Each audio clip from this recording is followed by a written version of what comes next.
When it comes to health, some of us might be younger or older than our chronological age. Today's question for our pet vet on call: at what age is my dog considered a senior? A dog is considered a senior at age 7, especially the large breed dogs. Now the little foo-foo pups can stretch that out a year or two.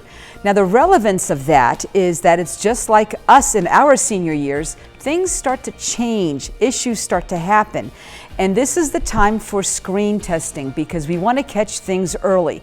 We want to know to make nutritional adjustments. We want to do treatments that will arrest the progression of disease. We want to add medications to give them quality of life because no matter how long we keep them around, it's just never long enough. Remember, early detection is the key. We invite questions from anyone. If you have a question, you just send it to petvet@koamtv.com. Dr. Eva Dudek from the Parsons Pet Hospital answers a different question or brings us a fun fact every Wednesday right here on KOAM News at 5.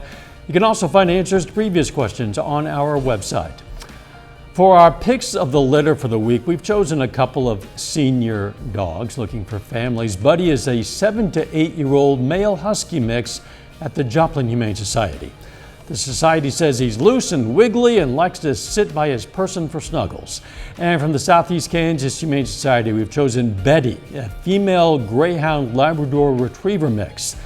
The society says you'd never know she's more than 9 years old because she's as happy and active as any younger dog. They say she loves to go on walks and loves to cuddle.